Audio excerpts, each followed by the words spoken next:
আসসালামু আলাইকুম সুপ্রিয় শিক্ষার্থী বন্ধুরা, তোমরা সবাই কেমন আছো? আজকে অনেকদিন পর এসএসসি পরীক্ষার্থীদের জন্য অর্থাৎ এবার যারা এসএসসি পরীক্ষা দিবে তাদের জন্য একটি সমাধান নিয়ে আসলাম। সেটা হচ্ছে তোমাদের গণিত বইয়ের যশোর বোর্ডের 2022 বোর্ডের হচ্ছে 3 নম্বর প্রশ্নের গ নম্বরের যে প্রশ্নটি দেখছো এটি তোমাদেরকে আজকে করে দেখাবো। তোমরা আমার সাথে সাথে দেখবে আর প্রয়োজন হলে তোমরা করে নিবে। তো আমি শুরু করছি। বিসমিল্লাহির রহমানির রহিম। প্রথমে এখানে বলেছে যে প্রমাণ করো যে এত ভাগ 3/2 সমান হচ্ছে 1। এটা প্রমাণ করতে হবে। তো এখানে তোমাদের প্রশ্নটাতে আমি থাম্বনেইলে তোমাদের সম্পূর্ণ প্রশ্নটা দিয়ে দেবো, তোমরা দেখে নিও। সেখানে বলা থাকবে যে উদ্দীপকে লেখা আছে যে A=2 এবং B=3 এবং C=5 হলে প্রমাণ করো যে এত =1। তো আমি শুরু করছি লেফট হ্যান্ড সাইড দিয়ে। প্রথমে আমাদেরকে লেফট হ্যান্ড সাইড লিখতে হবে।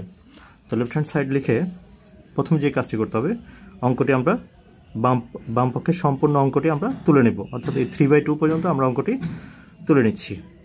b log 10 root b plus b log 10 a minus হচ্ছে log 10 root a c। এরপর হচ্ছে নিচে হরে দেখো লেখা আছে যে log 10 ab বাই c ভাগ হচ্ছে 3/2। তো এই মানগুলো যেগুলো দেওয়া আছে এগুলো তোমরা লিখে নিবে। আমি লিখে নিই, তোমরা লিখে নিতে পারো ইচ্ছা করলে, তোমরা অবশ্যই লিখে নিবে। আমি আর লিখলাম না, তোমরা এখানে দেওয়া আছে দিয়ে মানগুলো লিখে নিও যে A=2, B=3, এবং C=5 এটা লিখে নিও। তো আমি শুরু করছি। এখন আমি মান বসানোর পালা। দেখো আমি মান বসাবো। এখানে b এর মানটা হচ্ছে 3। তো b এর জায়গায় আমি 3 বসালাম। তোমাদের উদ্দীপকে দেওয়া থাকবে, উদ্দীপকে দেওয়া আছে তোমার হচ্ছে B=3। তো 10 রুট হচ্ছে b এর মান হচ্ছে যেহেতু 3 সেহেতু আমি এখানে b এর মান 3 লিখলাম। এরপরে প্লাস হচ্ছে গিয়ে b এর জায়গায় এখানে b আছে, দেখতে পাচ্ছ তোমরা? তো অবশ্যই দেখতে পাচ্ছ আমি মনে করি। তো b এর জায়গায় আমি 3 লিখলাম। 3 লিখে log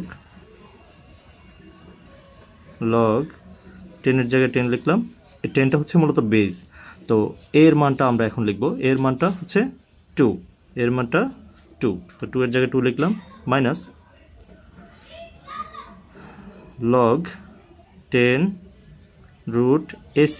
এর মানটা যেহেতু আমরা আগেই বসিয়েছি এখানে যে 2 আর হচ্ছে c এর মানটা হচ্ছে 5। c এর মানটা 5। তোমাদেরকে আবারও বলছি এই মানগুলো তোমাদের উদ্দীপকে দেওয়া আছে, তোমরা ওইখান থেকে বসিয়ে নেবে। তো log 10 ab এর মানটা কি? a এর মানটা হচ্ছে তোমার 2 এবং b এর মানটা হচ্ছে 3। নিচে হচ্ছে c এর মানটা কত? 5। তো আশা রাখি এতটুকু বুঝতে পেরেছো। আর ভাগ এখানে আমি লিখব 3/2। তো এতটুকু আমি লিখলাম। এরপর লাইন হচ্ছে সমান দিয়ে আমরা লিখব।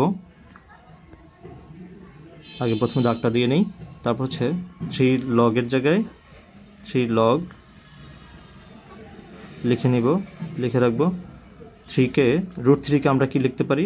3কে আমরা লিখতে পারি 3 পাওয়ার হাফ। 3 পাওয়ার কি লিখতে পারি? হাফ। তো আমরা এই রুটের অর্থটা হচ্ছে হাফ। রুটের অর্থটা কি? হাফ। তারপর হচ্ছে প্লাস 3টা, এই যে লগের সামনে যে 3টা আছে এটা আমরা পাওয়ারে উঠিয়ে দিতে পারি, মানে অর্থাৎ 2 এর উপরে পাওয়ার হয়ে যাবে। তো লগটাকে আমরা এখানে লিখলাম log 10, তারপর হচ্ছে 2 এর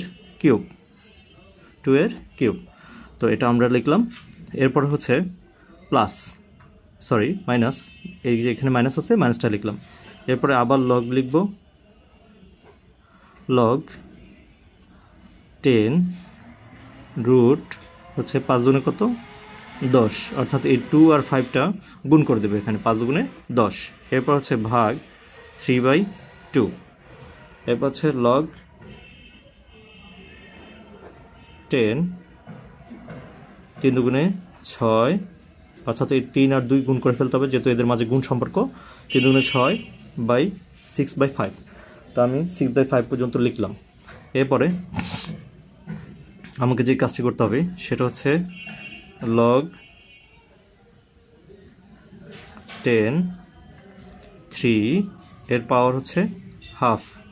তো এই যে আমরা যে সামনে 3টা দেখতে পাচ্ছি, এই 3টাকে আমি উপরে উঠিয়ে ফেলবো, এখানে পাওয়ার লিখে ফেলবো।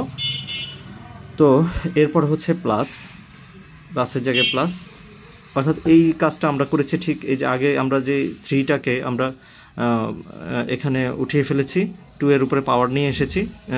তোমরা তো জানো যে পাওয়ার থাকলে পাওয়ারটাকে আমরা সামনে লিখতে পারি, আর সামনের যেই নাম্বার অর্থাৎ এটাকে নাম্বার বলা হয়, এই নাম্বার সংখ্যাটাকে নাম্বারটাকে আমরা পাওয়ারে নিতে পারি। তো এটারও ঠিক নাম্বার ছিল এখানে, নাম্বারটাকে পাওয়ারে এখানে উঠিয়ে ফেললাম, নাম্বারটাকে পাওয়ারে নিয়ে গেলাম। তো এরপরে আমাদের লগ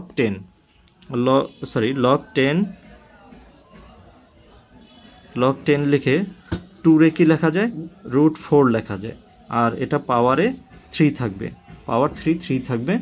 তারপর হচ্ছে মাইনাস লগ 10 রুটকে কি লেখা যায়, 10 রুটকে 10 এর রুটই রাখবো আমরা, 10 রুট, এটাকে 10 রুটই রাখলাম। আচ্ছা, এরপর